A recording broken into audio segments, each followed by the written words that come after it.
but they started utilizing platforms such as Twitch and YouTube and various other social media sites to try and bridge the gap and connect with fans that can't come to the games now. They sold tickets to seats where you could have your cardboard cutout put in a seat for a discounted price. People still paid hundreds of dollars, but yeah, there were actual cardboard cutouts of people, custom cardboard cutouts that they would put in the seats. That's not true. Send me. I got. Wait.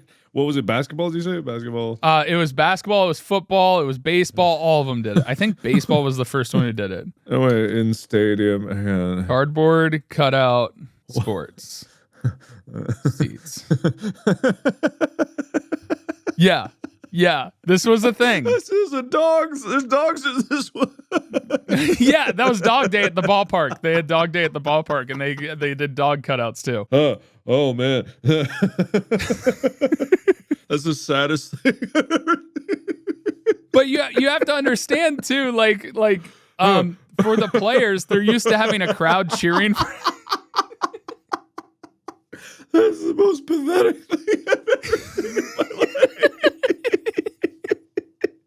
I thought it was crazy too, but a lot of people got excited because they got to have their cardboard cutout, their image on national television because they showed the seats. They're so stupid.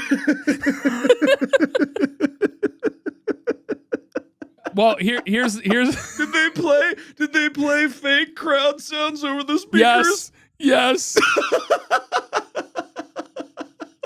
They also did Zoom calls onto the jumbotrons and stuff to have fans actually there.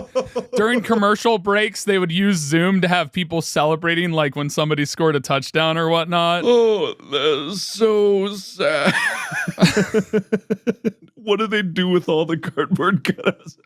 I think they sent them back to the people who bought them, so they got to keep them. Man, you know that all of them didn't make it though. There's a pile in a dump somewhere. There's going to be a layer when archaeologists dig up the remains of former humanity. There's going to be a thin layer of cardboard people, and they're going to be like, "What happened here in 2020? Oh my God."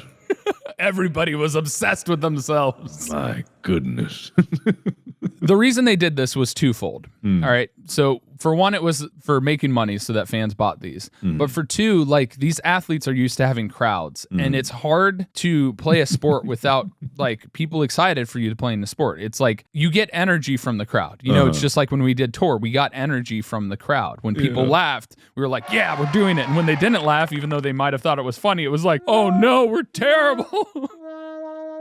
This is just like people running a zoo and they're like, we put up pictures of trees on the walls because it makes them feel more comfortable, you know? It makes them feel like they're in the jungle, but they're not. You know, someone hits a sweet slam dunk, goes, yeah, looks at the crowd, just a bunch of impassive stares, looking dead-eyed down at them. Because all these pictures are just like the worst selfies that this age group could possibly come down. And it's just dead silence, just like, and then no mouth moving, and you hear over the speakers. They should have just had like a prison episode where it was just all their mugshots. I know. Yeah. I mean, that's what it looks like when I'm seeing these pictures. They should have put like little motors underneath them and sticks so that when something happened, they all just like went up and down in waves. And they're like, ah! So it looked like there was jostling in there. They could have automated it so that you could have the cardboard cutouts doing the wave. Yeah, exactly. Oh, it's going around that way. And, you know, and then all the basketball players are like, oh, it feels like I'm back home. I'm in the Matrix all over again. Oh, it's beautiful. I can play gooder now. Yay! Wham!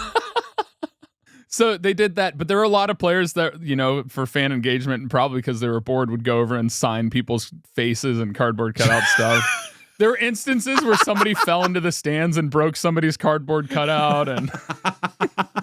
Yeah, of course.